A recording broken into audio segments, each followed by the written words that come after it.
Vivante Église. Vivante Église. Vivante Église, le magazine régional de la vie chrétienne. Une émission proposée par Emmanuel Pella. C'est un homme de conviction, c'est le moins que l'on puisse dire, que je reçois ce matin, délégué général d'Alliance Vita, co-initiateur du courant pour une écologie humaine. Notre homme est une personnalité, ancien porte-parole de la Manif pour tous, auteur récent d'un ouvrage intitulé Le temps de l'homme. Pour une révolution de l'écologie humaine, il appelle de ses vœux rien moins qu'une révolte anthropologique, j'ai nommé Tugdual d'Herville.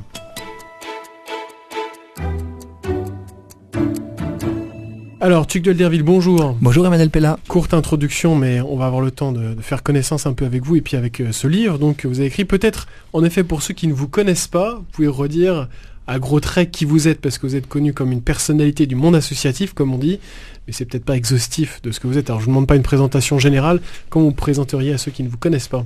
Bon j'aime bien partir peut-être de la fondation d'un bras ouvert il y a maintenant 30 ans parce que ces enfants et puis ces jeunes porteurs de handicap, associés de polyhandicap, ça a été vraiment mon école anthropologique. C'est ce qui m'a fait découvrir avec émerveillement la beauté de toute personne humaine. Et paradoxalement, c'est au travers du handicap que j'ai vu ça ou que je l'ai ressenti en rencontrant un petit garçon quand j'avais 20 ans. Donc c'est une association, donc redites peut-être l'objet qui de cette accueille association. Des enfants et des jeunes porteurs de handicap depuis maintenant 30 ans. Il y a 25 groupes dans toute la France et qui les accueille pendant des week-ends ou des vacances par des accompagnateurs. Voilà, il y a à peu près 1000 accompagnateurs qui partent chaque année et à bras ouverts, au fond, nous fait découvrir à la fois notre capacité de respecter et d'aimer celui qui est si différent et qui a aussi besoin d'être accompagné dans des gestes quotidiens de sa vie. Mais pour moi aussi, il m'a fait découvrir cette capacité de ne pas aimer, de rejeter. Et cette ambivalence, au fond, qui est en chacun de nous face à celui qui est différent, qui fait peur, que ce soit un migrant, que ce soit un détenu, que ce soit peut-être un de nos parents devenus très âgés, etc. Il y a cette ambivalence en nous. Et du coup, j'ai cherché dans mes différentes activités ensuite à essayer de promouvoir ce respect de la vie, mais qui s'ancre dans le réel de notre difficulté justement à pleinement accueillir nos propres vies, la vie des autres. Donc pas dans une idéologie souvent un petit peu déconnectée du réel. Alors, vous avez écrit ce livre, je le dis, on peut le dire à cette antenne, c'est un très beau livre qu'il faut vraiment lire et qui aide à décrypter l'époque dans laquelle on est. Pourquoi est-ce que vous avez écrit ce livre ? Vous me disiez en préparant l'émission que vous l'avez écrit entre autres quelque part pour mettre des mots sur ce qui se joue aujourd'hui, pour aider les gens à entrer dans l'histoire. Oui, parce que je crois qu'il se joue dans l'histoire de l'humanité et en France en particulier une sorte de bras de fer sur ce qu'est l'homme. Est-ce que l'homme est cet homo sapiens basique que nous sommes, vulnérable, fragile, mortel, ou est-ce qu'il doit devenir cet homme omnipotent, omniscient et immortel que nous promettent les tenants du lobby du transhumanisme pour des tas de raisons qu'il faudrait bien sûr pouvoir expliciter. Et je crois que la France, qui est le pays des droits de la personne, a fait naître ces temps derniers une sorte de résistance qui d'ailleurs est présente dans tous les champs de l'échiquier politique face à cette marchandisation du corps, au fait de traiter l'être humain comme un objet qu'on vend, qu'on achète. Je pense notamment à la gestation par autrui qui s'est déployée très très vite à nos portes, en Belgique, en Grande-Bretagne, aux États-Unis, dans des pays pauvres d'Asie, mais pas en France, qui résiste encore et toujours à l'envahisseur de cette marchandisation du corps, parce que la France est le pays des droits de la personne. Et au moment où l'humanité a mis le doigt sur son tout premier commencement, c'est-à-dire sur l'essence même de ce qui le fait, sur l'embryon qui peut être manipulé. En Chine existe déjà la fabrication d'embryons OGM, génétiquement modifiés, qui ne naîtront pas, dit-on, mais peut-être bientôt des bébés OGM. Au Mexique est né, il n'y a pas tellement de temps, d'un savant chinois travaillant aux États-Unis et tout ça pour l'offrir, entre guillemets, à des parents jordaniens, un bébé, le premier au monde, qui est né de 2 mères et d'un père, génétique. Vous en parlez dans votre livre. Pour la première fois,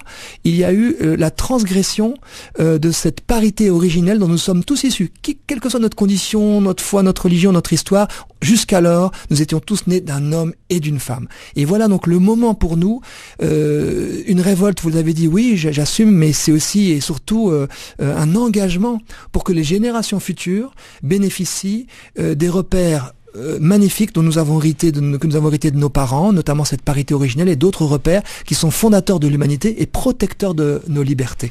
Alors peut-être pour ceux qui ne sont pas forcément familiers de tous ces sujets, il y en a certainement parmi nos auditeurs. Je voulais dans cette première partie avec vous ce préambule fait, redire ce que vous dites assez largement dans votre ouvrage, même si c'est pas un ouvrage catastrophique, loin s'en faut, redire un petit peu la gravité de la situation, parce que voilà, il faut être averti. Ça fait pas toujours la une des médias. Vous citez entre autres, donc dans votre ouvrage, le professeur René Friedman, qui est donc le co-auteur, le père du premier bébé éprouvette français. Vous nous expliquerez, ou nous présenterez peut-être rapidement, qui dans votre livre a une citation complètement, hallucinante. Je pense qu'on peut le dire comme ça, même sans trop de parti pris, où en fait il décrit la manière dont il trie des embryons humains, je trouve que c'était un exemple assez symptomatique peut-être de cette tentation de la toute-puissance que vous décrivez aujourd'hui chez l'homme contemporain. Est-ce que vous pouvez nous rappeler cette citation, nous dire ce qui est dit exactement? Alors je la connais pas forcément par cœur, mais je sais qu'il exprime que voir un embryon d'un dixième de millimètre, pouvoir déceler une tache sur cet embryon, et on l'imagine au microscope. René Friedman, redites-nous qui est-ce peut-être? C'est l'auteur d'Amandine avec Jacques Testard, généticien. C'est l'auteur du premier bébé éprouvette français, qui est né en 78, je crois. J'espère, je sais plus si je confonds avec l'anglaise. Enfin bref, dans ces eaux-là, pardon de pas être aussi précis que je le voudrais. Et c'est un excellent, je voudrais dire un excellent accoucheur. J'ai une amie qui a accouché d'un bébé de près de 5 kilos dans les mains de ce médecin. Je ne veux pas le contester en tant qu'homme, mais quand il exprime ce tri d'embryon au microscope et qu'il dit pouvoir effacer cette image, c'est-à-dire effacer l'embryon porteur d'une anomalie, c'est comme dire lève-toi et marche. C'est-à-dire qu'il utilise cette formule christique, qui est celui qui guérit d'une paralysie, il l'utilise à l'inverse, c'est-à-dire effacer la vie de celui qui ne verra pas le jour, eh bien c'est pour lui comme sauver l'humanité. Et voilà ce qu'on inverse. Et je voudrais citer, du coup, celle-là, je l'ai retrouvée parce que j'ai feuilleté fiévreusement mon livre pendant que vous posiez votre question. C'est Francis Crick, qui est le découvreur, un des deux co-découvreurs de l'ADN, et qui donc est un magnifique scientifique au plan mondial qui nous a aidé, l'humanité, à décrypter notre carte génétique, on peut dire. Voilà ce qu'il dit. Aucun enfant nouveau-né ne devrait être reconnu humain avant d'avoir passé un certain nombre de tests portant sur sa dotation génétique. Et il conclut en disant, s'il ne réussit pas ces tests, il perd son droit à la vie. Alors ce que je dénonce là, c'est vrai, dans une forme de révolte, et surtout avec mon expérience de vie auprès d'enfants handicapés ou polyhandicapés, c'est que des scientifiques prestigieux, très intelligents, qui pensent devoir nous sauver de notre vulnérabilité, vont jusqu'à assumer des postures extrêmement eugéniques. Rappeler eugénique, ça veut dire quoi? C'est-à-dire que, au fond, pour améliorer... C'est le tri au milieu des hommes. Oui, c'est essayer d'améliorer la race, entre guillemets, au sens strict. Bien, la génique, la race, les gènes. Et donc, ils assument qu'au fond, l'humanité devrait décerner des brevets d'humanité dans le commencement de la vie. Qu'il faudrait autoriser certaines naissances et en interdire d'autres. Et là... Bien sûr, il y a de quoi, je pense, se révolter pour pas mal de raisons. Et je me révolte avec mon ami Filippo Zodi Borgo, que vous connaissez, à l'origine du film Intouchable. C'est son histoire qui est racontée dans ce film. Et Filippo Zodi nous dit, il nous l'a dit même par vidéo, pour essayer de contester toute cette tendance au suicide et à l'euthanasie qui traverse parfois notre société. Rapprochez-vous de moi, touchez-moi, nous dit-il, et réconciliez-vous avec votre part de vulnérabilité. Parce que nous sommes, et c'est un des propres de l'homme, extrêmement fragile. Et c'est sans doute en assumant cette fragilité, cette vulnérabilité, d'une certaine manière, en assumant que nous avons tous des gènes imparfaits. C'est en assumant notre imperfection qu'on va se relier les uns aux autres et qu'on va être pleinement humain. En imaginant faire une humanité de pure, on tombe dans les pires dérives totalitaires. Et c'est le grand danger, c'est que petit à petit, au debout de la vie, et c'est ce que dit aussi Philippe Pozzo, eh bien, on écarte ceux qu'on pense indignes d'être des hommes, et voilà qu'on s'écarte soi-même, parce qu'il faut faire semblant d'aller bien et de faire les beaux, et c'est une société de la performance qui s'impose à nous, qui nous fait injonction d'aller bien, d'être beau, bien portant, et non pas incontinent, et non pas ayant des pertes de mémoire, et non pas vieux et moche, entre guillemets, pardonnez-moi l'expression, et de ce fait, il y a aujourd'hui une fuite en avant de l'humanité vers cet élitisme génétique qui est un danger pour chacun. Alors vous commencez d'ailleurs votre ouvrage, le premier sous-titre de votre introduction, c'est le défi du millénaire, carrément. Vous avez de nombreuses expressions évidemment frappantes. Et entre autres, vous dites la science a posé son doigt sur le mystère de la vie, donc on le voit entre autres avec cette citation. Je voulais aussi vous interroger sur la gestation pour autrui. Je sais pas, gestation pour autrui ou autre, entre autres l'exemple que vous avez cité au début de cette émission, donc ce premier bébé qui serait né donc d'un père et de deux mères, si j'ai bien compris. Tout à fait. Parmi tout ce que vous citez dans votre ouvrage, qu'est-ce que vous voudriez donner à entendre à nos auditeurs qui sont 2-3 exemples symptomatiques en fait du fait que, enfin, il y a de fait un défi du millénaire et que c'est pas Tugdual d'Urville qui se monte la tête. Ah oui. Bon, je pense que chaque millénaire et chaque époque a ses défis et je voudrais au fond utiliser ce qui s'est passé sur le plan de l'écologie environnementale. Il y a quelques dizaines d'années, des hurluberlus ont commencé à nous dire on est en train de scier la branche sur laquelle on est assis, on est en train de polluer l'air, d'abîmer les rivières. Quand j'étais jeune, c'était le risque d'une déflagration nucléaire qui était la grande peur. On était capable, avec notre industrie magnifique, de casser la planète. Et donc, plus l'homme est puissant en industrie, plus il doit être sage et humble dans la maîtrise de cette puissance, comme tout être humain. Un petit bébé, quand il commence à grandir, petit à petit, il canalise sa force, sinon il serait un meurtrier en puissance très très vite. Eh bien, ce qui s'est passé aujourd'hui, c'est pas seulement la préoccupation pour nous de léguer aux générations futures une terre habitable, ce qui est un enjeu majeur, une planète vivable pour l'humanité, nous faisons partie de la biosphère, c'est l'homme lui-même. Quel type d'homme? Alors, je vous ai cité l'exemple de ce bébé, entre guillemets, à 3 parents, génétique, mais pour donner un autre exemple assez frappant, je raconte l'histoire de cette américaine, Melissa Cook, qui a cru devoir être mère porteuse pour un commanditaire, un homme. Et elle a attendu des triplés, ce qui n'était pas prévu. Il lui a demandé par la justice d'avorter d'un de ses triplés, de faire ce qu'on appelle une réduction embryonnaire. Elle a résisté, elle a dit non. Et la justice n'a pas été en mesure de l'obliger d'avorter d'un de ses triplés. Mais à la naissance, on lui a enlevé ses enfants. Et on les a remis au commanditaire qui en a fait ce qu'il devait en faire, ce qu'il voulait en faire, peut-être les confier à d'autres, je ne sais pas ce qu'il en a fait. On lui a arraché ses enfants à la naissance. Et c'est aujourd'hui. Et ça m'a rappelé, dans le meilleur des mondes, la formule, on enlèvera les enfants à leur mère comme on enlève ses œufs aux poules.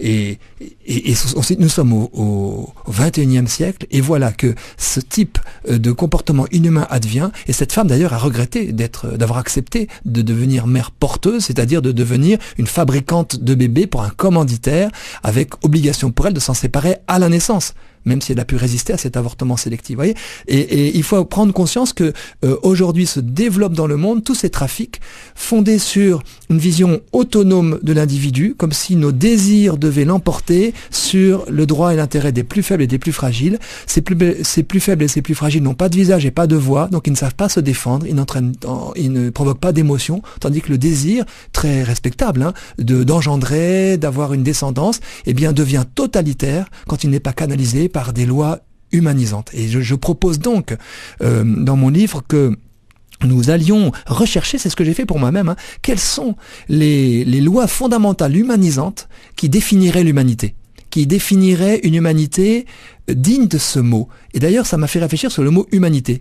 Qu'est-ce que ça veut dire faire preuve d'humanité? Faire preuve d'humanité, c'est simplement prendre soin du plus faible et du plus fragile. Celui que je pourrais écraser et que je relève, celui que je voudrais peut-être spolier et dont je prends soin, celui auquel j'accepte de pardonner peut-être alors que je pourrais me venger. Faire preuve d'humanité, c'est bien ça, n'est-ce pas? Une humanité digne de ce mot humanité, elle est faite de personnes fragiles, elle est faite de personnes qui ont besoin les uns des autres, de personnes interdépendantes et vulnérables, et non pas de gens qui prétendraient s'être faits tout seuls, ce qui est le cas d'aucun d'entre nous. Alors, on va évidemment continuer, je vais pas vous demander de nous lister tous les sujets d'inquiétude, mais avant qu'on aille plus loin, j'avais une question à vous poser. Pour ceux qui vous connaissent et qui connaissent la force de votre engagement et de votre combat, on a envie de vous citer dans votre ouvrage des livres comme vous venez de le faire en fait, qui laissent entendre qu'on serait rentré un peu dans un monde de science-fiction.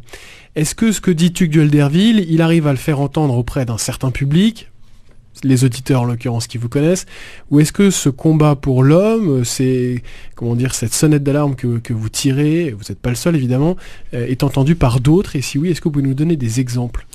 Écoutez, je crois que moi j'ai essayé, et c'est une réponse que à la fois je donne personnellement et puis que corroborée par une des 4 fameuses primautés du pape François, quand il dit « la réalité est supérieure à l'idée ». Et donc je me méfie de l'idéologie, et de la mienne en particulier, des espèces de schémas qu'on peut avoir dans la tête. Et j'ai essayé d'aller voir dans la réalité ce qui se passe. Et dans mes fameux pour ma mur porteur, c'est-à-dire dans la maternité corporelle, dont nous sommes tous issus, dans le sexus, l'altérité sexuelle, dont nous sommes tous issus, dans cette famille fragile certes, mais dont on sait bien qu'on n'a pas rien trouvé mieux pour élever le petit homme, eh bien je suis allé chercher ce qui est le réel. Et alors j'ai eu des échos, en réponse à votre question, de journalistes qui m'ont dit qu'ils n'étaient pas habituellement d'accord avec moi, mais quand ils ont lu ce livre, ils ont dit c'est imparable. Par exemple, c'est imparable. Eh bien par exemple, lorsque je montre par A plus B jusqu'où vont ceux que j'appelle les déconstructeurs, c'est-à-dire des grands intellectuels issus d'ailleurs d'une tradition française de grande intelligence, derrière Michel Foucault, Jacques Derrida, etc.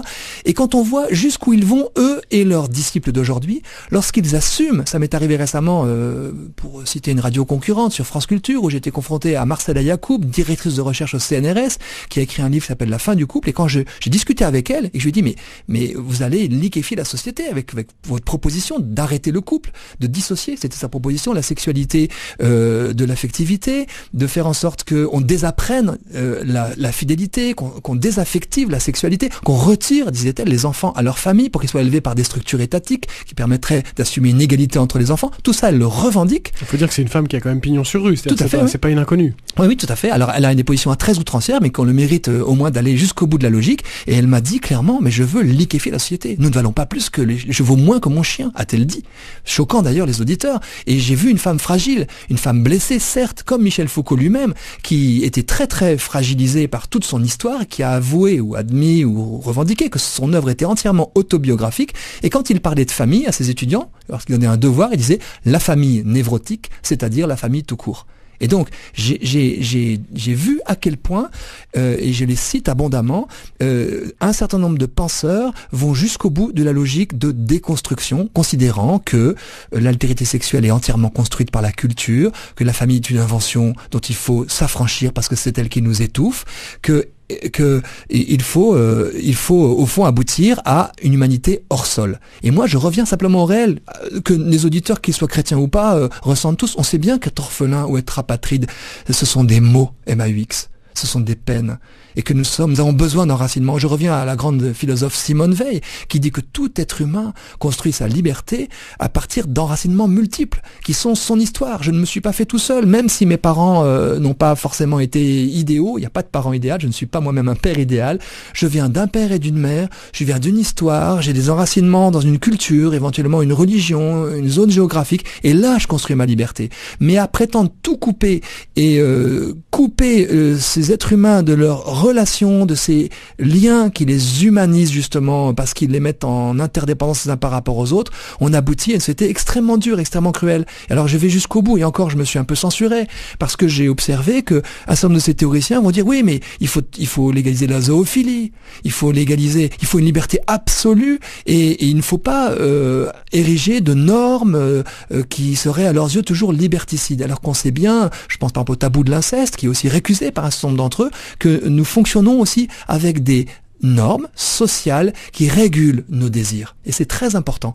Le désir des forts, des puissants, que je suis parfois, et je suis aussi parfois le faible dans l'histoire évidemment, ce désir des forts et des puissants doit être régulé par des normes sociales qui nous humanisent. Et c'est comme ça que la société est construite, et elle se construit d'abord et avant tout dans cette famille. Parce que j'ai bénéficié, et c'est peut-être le choix anthropologique que je propose, j'ai bénéficié d'une hospitalité biologique par ma mère. Chacun d'entre nous également. Même si on a été rejeté par notre mère, son corps ne nous a pas rejetés comme un corps étranger. Elle a inhibé ses défenses immunitaires. Et moi, je crois que l'anthropologie du don, c'est-à-dire le fait que l'homme se trouve en se donnant, que l'homme est fait pour se donner, vient essentiellement de cette maternité universelle. Alors que la formule « l'homme est un loup pour l'homme », eh bien, nous empêche de vivre ensemble. Et on le voit bien en France aujourd'hui, où nous sommes en quête de nos racines aujourd'hui, j'allais dire familiale, oui, parce que la nation est une famille de familles. La France est en quête de ses racines, parce que nous avons une grosse angoisse désormais, que nous nous apercevons que quelqu'un peut se faire sauter au milieu de nous, dans une gare ou ailleurs, que l'homme devient effectivement là un loup pour l'homme. Du coup, mon livre, si j'ose dire, est une parole prophétique, parce que je nous invite à recevoir cette anthropologie du don pour en vivre en vivre paisiblement et protéger les plus fragiles. Voilà, vous faites l'auto-promo de votre livre, mais en tout cas, je suis d'accord avec vous. Voilà, je sais pas si je peux m'engager comme ça, quoique ça nous arrive de saluer des livres. On va faire une première pause. Je rappelle le titre de votre ouvrage, Le temps de l'homme pour une révolution de l'écologie humaine, aux éditions Plomb.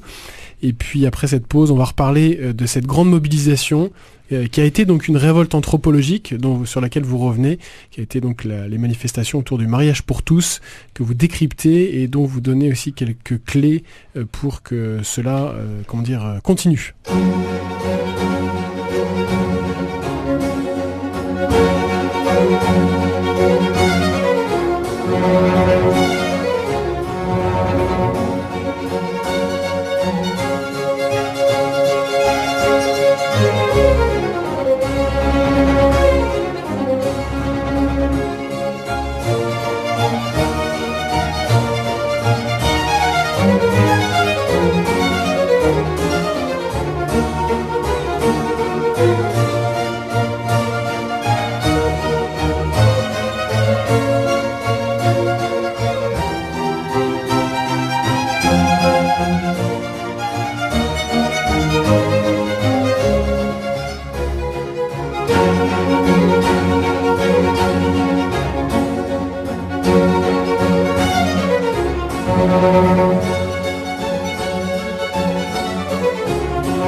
Présence.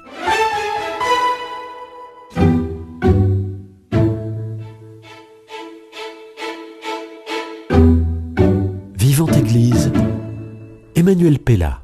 Ce matin, donc, une émission avec Tugdual Derville, Le temps de l'homme, titre de son dernier ouvrage, Le temps de l'homme pour une révolution de l'écologie humaine, aux éditions Plomb, qui nous fait l'amitié de passer par les studios de Radio Présence à l'occasion d'un de ses passages à Toulouse.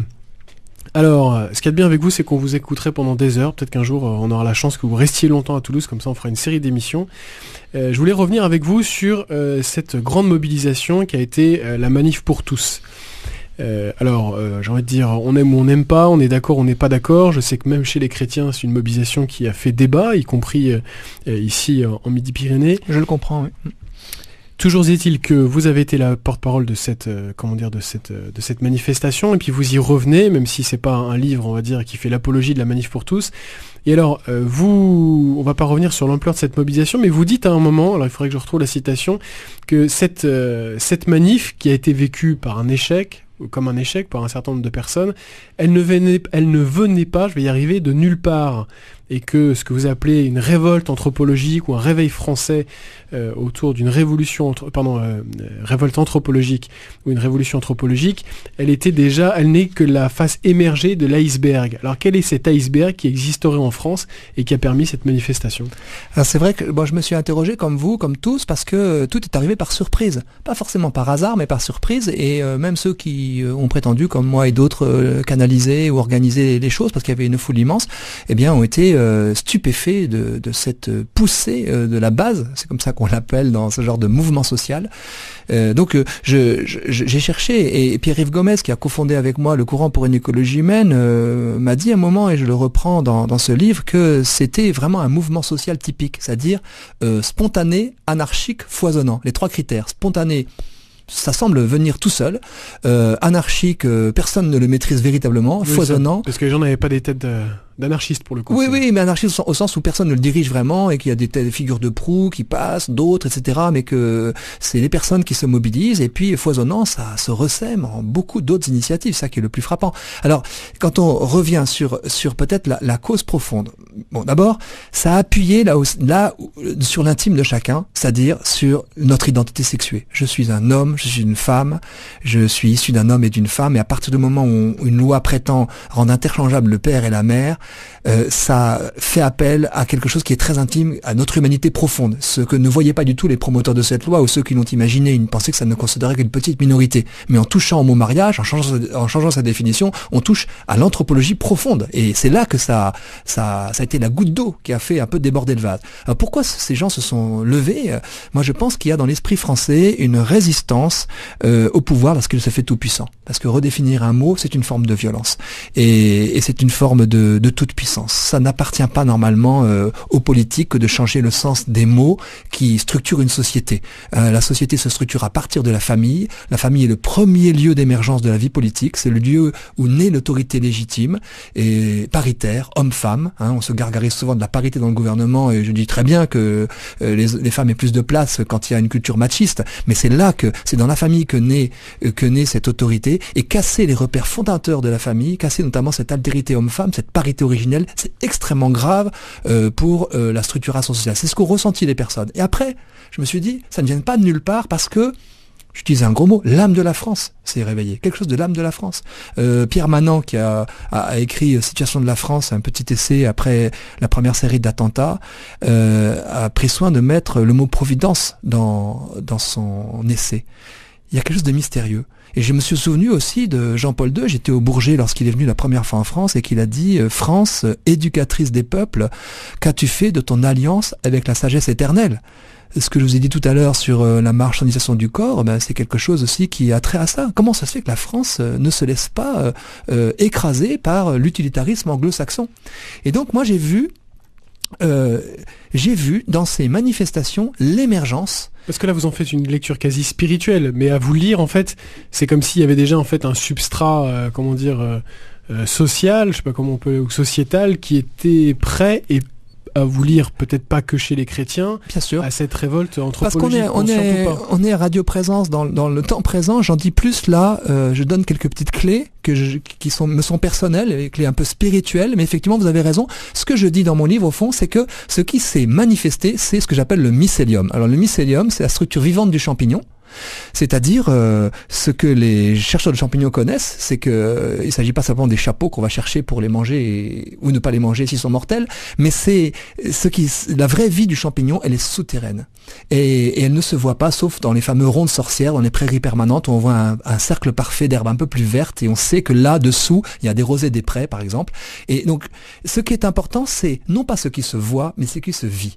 Et les manifestations éphémères et spectaculaires, qui sont pas toute la vie, révèlent une vitalité souterraine. Cette vitalité souterraine, c'est celle de l'anthropologie, ce que j'appelle l'anthropologie du don. Il y avait en France des millions de personnes, et peut-être même beaucoup plus que les auditeurs ne le croient même, qui en font partie, des millions et des millions de personnes qui considèrent qu'ils se trouvent en se donnant à leurs proches, autour d'eux, dans la fidélité, la confiance, la fidélité sexuelle, l'engagement, le don d'eux-mêmes aux plus fragiles. Il y a donc un substrat, un humus, dans l'humus de la société, ce mycélium, à un certain moment donné, émerge et se voit. Les idéologies mortifères qui ont balayé le XXe siècle, avec des dizaines de millions de morts à la clé, sont passées, qui pensaient enterrer ce mycélium d'écologie humaine, qui ne portait pas forcément ce nom. Cette anthropologie structurante et structurée sur ce que j'appelle la boussole de l'écologie humaine, tout l'homme et tous les hommes. Tout l'homme dans toutes ses dimensions, physiques, psychiques, intellectuelle et spirituelle, sans amputer cette dimension spirituelle que le laïcisme voudrait bien éradiquer, au risque d'éradiquer l'homme lui-même, tous les hommes, sans en exclure aucun.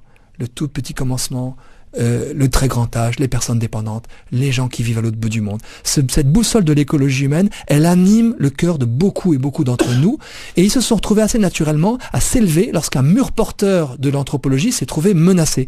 Et du coup, on s'est vu, en sortant, les champignons se sont vus, je ne suis pas tout seul, mais parce que un tel engagé dans une association humanitaire, l'autre caritative, l'autre spirituelle, l'autre culturelle, se sont retrouvés partageant ce souci de l'homme. Et à partir du moment, les champignons, vous savez, ont des spores sexués, à partir du moment où ça s'est ressemé, foisonnement. Naissance de plein d'initiatives, les veilleurs, les sentinelles, des initiatives dans le champ politique, dans le champ spirituel, extraordinaire. Il ne se passe pas une semaine sans que je rencontre un jeune ou un vieux qui me dit que sa vie a changé parce que désormais, il choisit l'homme dans ses engagements professionnels ou associatifs, qui ne se laisse plus étouffer par le système, qu'il se met en position de devoir l'ouvrir et non plus la fermer, comme certains me l'ont dit.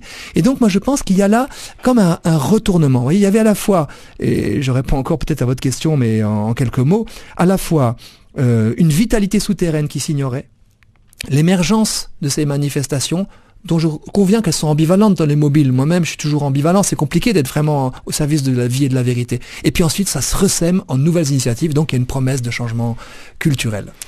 Alors, vous avez dit que c'était une révolution, c'était une révolte anthropologique, mais peut-être faut-il rappeler les propos de Madame Taubira qui a appelé elle-même à une, je sais plus exactement c'était un changement de civilisation. Ouais. Voilà. C'est vrai que. Est-ce que vous pouvez nous redire en quoi cette loi est un changement de civilisation? Moi, ce que j'ai vu, et la raison pour laquelle j'ai parlé d'écologie humaine, c'est que c'est à l'insu des personnes qui l'ont revendiqué, pour beaucoup d'entre elles, et celles qui pensaient devoir bénéficier de ce mariage entre guillemets pour tous, c'est un piège d'ailleurs, le mot pour tous, c'est pas pour tous, il y a des gens qui peuvent se marier, bref, c'est un piège dialectique, c'est surtout l'adoption, le mariage et l'adoption entre personnes de même sexe, c'est ça la loi en réalité, qui était cachée derrière le slogan. Mais ce qui est en jeu, le plus important, c'est qu'on a promis à 2 hommes ou à 2 femmes de pouvoir adopter des enfants. Ces enfants n'existent pas sur le territoire national, il n'y a pratiquement plus d'enfants adoptables, pour plein de raisons. Ils existent de moins en moins au plan international. Et donc il faut rappeler qu'il y a une automaticité entre le mariage de 2 personnes homosexuelles et la possibilité d'adopter. Exactement. Après, il faut bien sûr un agrément, mais disons que le mariage ouvrait la porte. En France, contrairement à d'autres pays, le mariage ouvre la porte à la filiation, et donc il faut bien ensuite... donc on promet l'impossible apparemment.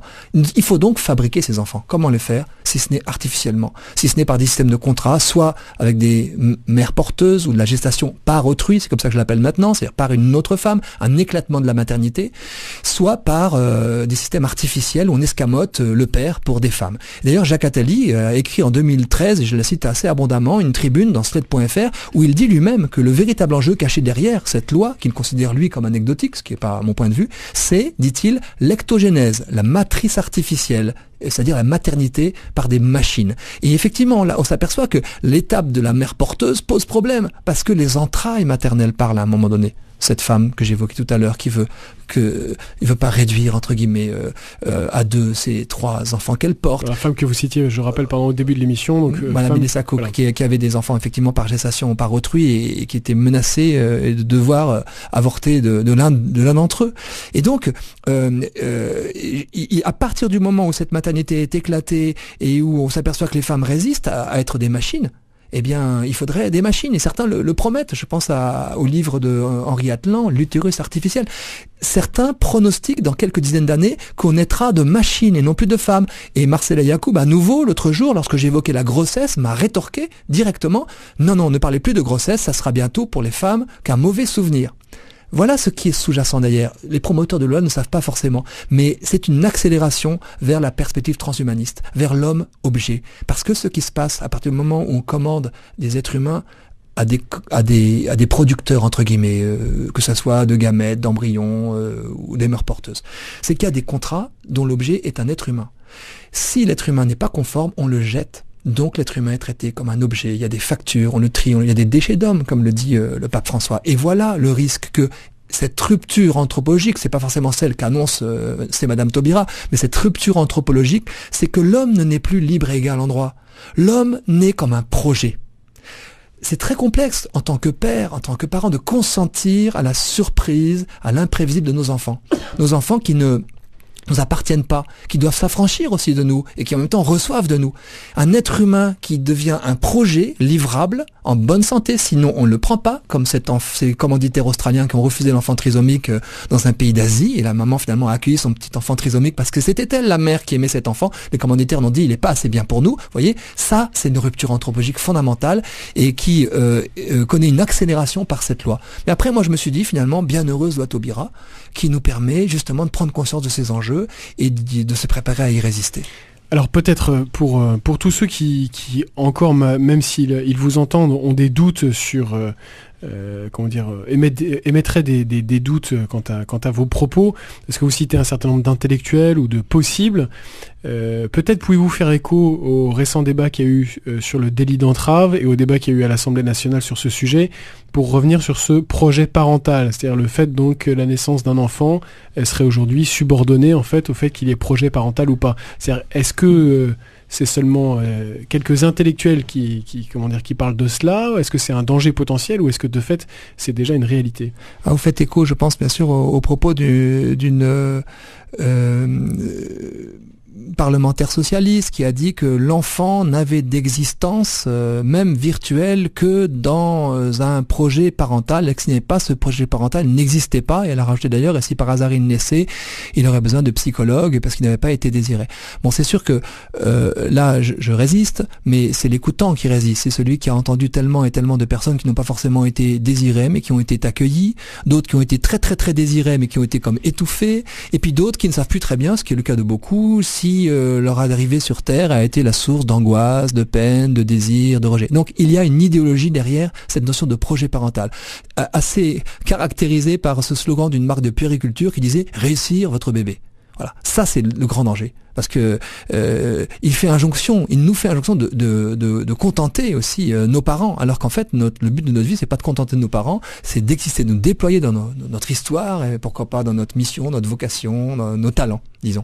Et donc il y a effectivement aujourd'hui en France une évolution de société qui fait qu'on fait comme injonction aux femmes de réussir leur bébé comme des projets, c'est-à-dire de les planifier, de les programmer, alors qu'on s'aperçoit qu'il y a bien des fois dans nos existences où l'inattendu, l'imprévu, la surprise est ce qui oriente nos vies. Ne serait-ce que dans une seule journée, je me lève le matin, je me couche le soir, si tout était prévu entre le matin et le soir, si tout était prévu d'avance, quel intérêt de vivre? Et donc, il y a effectivement une pression qui pèse désormais pour traiter la procréation comme on traiterait un plan de carrière ou un projet, ce qui va tout à fait à l'inverse des intérêts, des besoins fondamentaux de l'être humain qui doit continuer d'être une surprise. Dans chaque rencontre, dans chaque échange de paroles, il y a la grâce du présent, la grâce de cette surprise, et bien sûr chaque être humain profite de cette grâce dans tous les champs de sa vie. Alors peut-être avant qu'on fasse une deuxième pause musicale, je voulais revenir un petit peu sur il y a tout un chapitre en fait où vous revenez justement sur les raisons pour vous qui font que cette révolte est née en France. On avait dit un mot déjà. Alors il y a beaucoup d'éléments là-dedans. Évidemment, on est sur une radio chrétienne, donc on peut faire écho à ce que vous dites en gros que la France est c'est comme un pays qui aurait comme mission une mission protectrice en fait à l'égard de l'homme. Comment vous résumeriez ça? Et si vous deviez redire quel était le substrat en fait de cette... Oui, la question, je voudrais pas adopter une posture messianique parce que ça serait décalé par rapport à notamment un chrétien qui sait que le Messie est déjà arrivé et qu'il a déjà gagné. Bon, mais c'est plus quels sont les talents spécifiques d'un peuple. Et il y a quelque chose qu'on remarque en France, c'est que la France a un souci très fort de la personne. C'est les fameux droits de l'homme qui, même s'ils sont parfois dévoyés, disent quelque chose de notre souci de l'être humain. Et puis c'est un côté, un rayonnement, qui est parfois appelé arrogance, mais la France est soucieuse de l'universel. Pour ce qui concerne la personne, je peux donner simplement comme exemple qu'en France, on ne vend pas les produits du corps humain.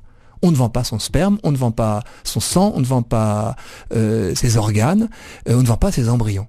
La France sur ce plan, parce que ce serait contraire à la dignité de l'homme. L'homme est inviolable, échappe à la marchandisation. Ce qui est absolument pas le cas aux États-Unis où il y a des banques de sperme de prix Nobel et d'ovocytes de top modèle pour reprendre des stéréotypes du genre malheureusement existants dans ce genre de système où l'homme devient une chose qu'on acquiert sur catalogue. Et c'est pas le cas en France. La France résiste à ça.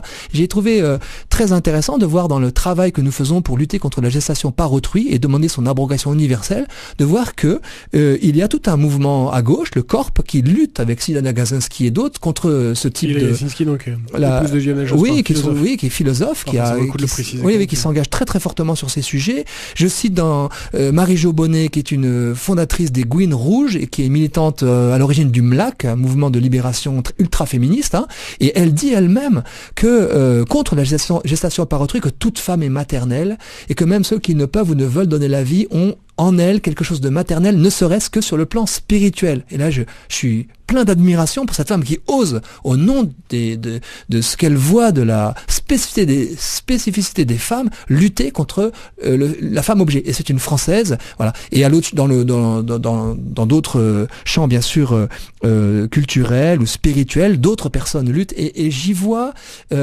cette résistance de l'âme française, justement, dans la défense de la personne. Puis le côté universel, c'est sûr, j'ai évoqué tout à l'heure la formule de Jean-Paul II, éducatrice des peuples, qui est peut-être un tout petit peu politiquement incorrecte, mais enfin c'est un pape polonais qui nous l'a dit. La France est attendue. C'est surprenant, la France est attendue sur ces sujets. La France est paradoxale. J'ai un ami québécois qui m'a dit, vous, votre pays, le pays de la pornographie, le pays avec vraiment, c'est comme ça que je le voyais, avec beaucoup de mépris, disait-il. Et puis il a vu ces manifestations, il a vu ce réveil et il s'est dit, il s'est rappelé un de ses amis qui lui avait dit, mais regarde ce qui se passe en France. Il se passe en France des choses parce qu'il y a une résilience. Le pays de ce qu'on a appelé la French Theory, c'est les Américains qui ont appelé ça comme ça, des grands déconstructeurs que j'évoquais tout à l'heure, et il y en a encore quelques autres qu'on n'a pas cités. C'est aussi le pays d'un très grand laïcisme où de ce fait, le fleurissement de l'anthropologie du don est plus fort. Comme ces arbres fruitiers qui, on le sait, après une grande période de sécheresse, sont capables de réagir par un surcroît de floraison. Donc il y a que ça aussi en France. Parce qu'en France, argumenter n'est pas facile. En France, l'étiquette chrétienne est souvent infamante. Et du coup, il ne s'agit pas de la brandir comme ça n'a pas grand intérêt. Il faut argumenter. Il faut argumenter dans le réel. Et c'est ce pape François qui nous dit, le réel est supérieur à l'idée.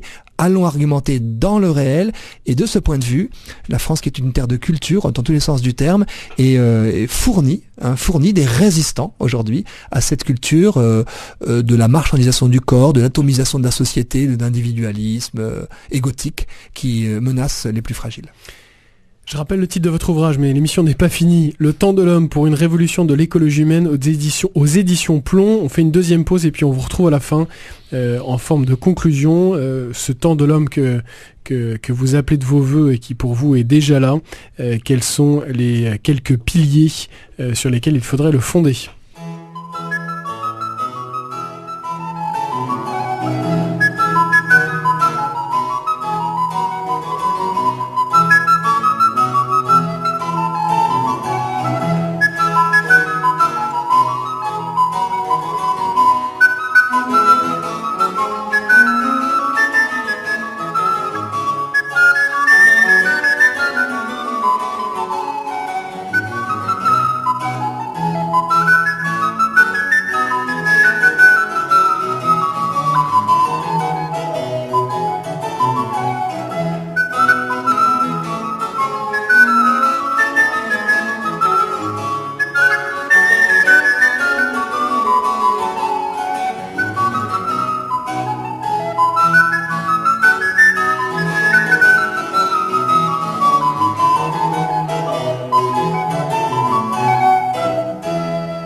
Présence.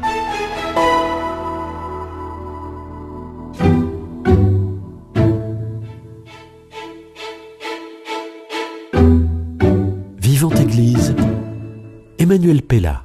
Ce matin, donc, cette émission Vivante Église avec Tugdual Derville, auteur d'un ouvrage Le temps de l'homme pour une révolution de l'écologie humaine, je sais pas ce que j'ai ce matin, aux éditions Plomb. Alors, Tugdual, vous nous avez aidé donc à dresser un panorama, en tout cas c'est ce que vous faites dans votre livre, un petit peu de la situation, décrypter cette grande révolte anthropologique qui a eu lieu donc à l'occasion de la Manif pour tous, et puis tout au long de votre ouvrage comme au long de cette émission, vous redites à votre avis ce qui fonde cette humanité et ce qui fonde, on va dire, cet homme même. Dans cette dernière partie, je voulais voir avec vous un peu comment canaliser ce sursaut anthropologique. Entre autres, vous citez à plusieurs reprises un certain Václav Havel et Václav Benda, et vous nous donnez quelques ressorts clés de cette révolte. Oui, j'ai été très impressionné par la découverte de textes de ce dissident tchécoslovaque, ces deux dissidents, amis d'ailleurs tous les deux, et notamment Václav Benda qui avait écrit sous le manteau une note clandestine qui s'appelait Police parallèle, comme cité parallèle. Et face au totalitarisme de son époque, de l'URSS, il proposait, je le cite en substance, de occuper toutes les sphères que le pouvoir totalitaire laisse vacants, pour y instaurer ce que son ami Václav Havel appelait la vie dans la vérité. Et c'est ce que je crois que nous pouvons et devons faire chacun en se reconnaissant comme responsable politique, plutôt que d'attendre le leader providentiel. Vous savez, il y a un tropisme français un peu éperdu de dire qui va nous sauver. Est-ce que ça va être celui-ci ou celui-là? Je donnerai pas de nom parce qu'on est en période électorale, mais on voit bien que les regards se portent sur l'un ou l'autre. Il va nous sauver.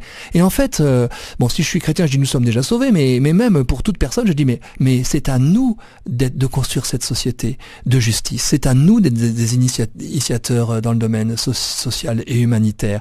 Et la formule de Benda est très intéressante parce qu'il dit que c'est ce que j'appelle moi ces oasis de vie dans la vérité. Eh bien, il faut qu'elles se relient, qu'elles se parlent, et que progressivement, il y ait ce qu'il appelle une fusion des cités, la cité totalitaire, qu'elle soit comme contaminée par celle de la vie dans la vérité, qui va l'humaniser. Et donc c'est ce qu'on voit quand des gens en tant que fonctionnaires, que responsables politiques, magistrats, qu'enseignants, et on peut citer tous les métiers, du plus humble au prétendument le plus glorieux, eh bien quand toute personne est prête à humaniser la société, ce que Pierre-Yves Gomez, qui a cofondé avec moi le courant pour une écologie humaine, appelle à hauteur d'homme. C'est-à-dire à proximité, en se reliant. Et c'est l'inverse de cette société d'individus qui seraient manipulés par des normes étatiques leur tombant de très très haut. C'est qu'à chacun d'entre nous de construire cette société. Et tout à l'heure, je vous disais, ce qui se vit est plus fort que ce qui se voit. Et au fond, c'est ça qui se passe. Il y a une sorte de tissu qui se construit dans une société qui a été liquéfiée par l'autonomisation exagérée des individus, eh bien des personnes qui se relient, qui assument leurs responsabilités, petit à petit font un tissu vivant. Et les idéologies passent avec le vent, mais demeure ce tissu vivant, parfois souterrain, et peu importe que la pensée unique cherche à étouffer, ce qui est important, c'est qu'on continue autour de nous de créer cette société de la vie dans la vérité. Le fait de se savoir très nombreux est bien au-delà d'un mouvement social, parce que beaucoup de Français sont sensibles à ça, qui agissent dans leur village, un peu partout. Moi j'ai pris des leçons d'écologie humaine dans mon village en Vendée, lorsque j'ai vu au lendemain d'un incendie que tous les hommes du village étaient montés sur le toit pour réparer la maison du voisin, ce que j'avais pas du tout eu en tête moi. Donc partout, je pense que nous pouvons assumer d'être des tisserands de cette société d'écologie humaine. Mais alors vous donnez quelques clés, malgré tout je reviens, donc vous faites écho à un discours de Václav Havel de 1997, donc peut-être que vous pouvez redire en 2 mots qui était Václav Havel, où vous donnez 3 clés à la suite de ce discours, comme je sais pas, ça peut servir de boussole ou d'aiguillon à cette mobilisation collective. Ah bien oui, je les synthétise en disant que sursaut de la conscience, élargissement de la bienveillance à l'ensemble de la création, essor spirituel. Alors on voit cette conscience. Ça veut dire quoi si vous deviez détailler les 3? Oui, bien cette conscience, c'est que il faut que nous regardions en face la situation plutôt que de distribuer les bons et les mauvais points, et que nous découvrions que c'est à nous d'être acteurs. Le risque, ça serait simplement de constater, d'observer ou de déplorer. Ça n'a pas grand intérêt. Ce qu'il faut, c'est transformer en blessure personnelle la situation de notre pays, autour de nous, du plus proche au plus lointain, suivant ce que notre cœur voit, pour devenir acteur d'un changement qui nous implique. Ça, c'est très important. La conscience le permet. La bienveillance doit être élargie à l'ensemble de la création, c'est-à-dire avoir une vision globale de cette société et de cette biosphère dont nous sommes, nous les êtres humains, la plus belle émergence, mais nous dépendons de cette biosphère. Donc c'est un respect de la nature, mais qui commence par le respect de la nature de l'homme, d'où l'expression écologie humaine. Et puis essor spirituel, parce que on ne peut pas s'en sortir si on ne s'en sort pas par le haut. C'est-à-dire à croire que l'homme, et c'est la grande tentation du siècle, est soit un robot, soit un animal, eh bien on risque de déshumaniser l'humanité. Et donc nous devons accueillir ce que moi j'appelle l'humble grandeur de notre humanité. Nous sommes certes vulnérables, mais nous sommes épris d'absolu. Et ça, c'est une façon de récuser toute amputation de la dimension spirituelle de l'humanité. Au-delà même des religions, tout être humain a envie de laisser dans l'humanité une trace de sa dignité par le fait justement qu'il se relie aux autres, aux générations futures, à ceux qui l'entourent. Il en va de notre dignité humaine. Et du coup, c'est un appel à ce que chacun simplement ressaisisse son humanité, voyez, humble grandeur. Nous ne sommes pas tout-puissants, nous ne sommes pas ces dieux que certains voudraient que nous soyons lorsqu'ils imaginent un homme tout-puissant, le fameux post-humain. Nous ne sommes pas non plus des animaux mus par nos instincts, nous sommes des êtres humains qui avons cette dimension au fond de notre être, ce sanctuaire inviolable de la conscience, pour reprendre la formule que Jean-Paul II utilise dans l'Évangile de la vie, ce lieu où nous sommes attirés par le bon, le bien et le vrai. Et voilà ce qui nous épanouira le plus, ce qui conduira à notre bonheur si nous sommes capables, dans le sanctuaire de notre confiance, ce que j'appelle le fort intérieur, avec un petit jeu de mots, parce que c'est comme une forteresse à protéger de l'extérieur, et parce que ça nous permet de laisser s'exprimer notre liberté, dans le silence de notre vie intérieure. L'être humain est appelé à se dépasser. Voilà, à se donner et à se dépasser. Et voilà donc, je pense, cet essor qui, selon aussi les formules de Václav Havel, peut sauver l'humanité de cet éclatement communautariste, violent, et qui, on le voit, menace même notre société française aujourd'hui. Et donc nous avons besoin de nous enfoncer dans cet humus social à la proximité des autres. Et peut-être une des clés, si vous permettez, que je donne aussi, c'est de ne pas perdre de vue les plus fragiles. Alors justement, j'allais venir peut-être pour finir l'émission. Vous en parlez aussi, vous parlez de l'importance de la vulnérabilité, puis vous appelez de vos voeux presque une culture de la vulnérabilité qui se construit sur la confiance, l'altruisme et la gratuité et qui fonde 3 primautés. Voilà, ces 3 primautés m'ont marqué, en tout cas la manière dont vous le formulez. Est-ce que vous pouvez nous dire qu'est-ce que vous entendez par cette culture de la vulnérabilité pour faire écho à votre engagement que vous citiez au début de cette émission, donc en fondateur de cette association à bras ouverts, association donc qui j'allais dire qui vient en aide, en tout cas qui accompagne des personnes handicapées. Culture de la vulnérabilité et ces trois primautés pour finir. Alors, en ce qui concerne cette culture de la vulnérabilité, moi je pense que les plus fragiles sont des marqueurs d'humanité. Parce que c'est vous, c'est moi.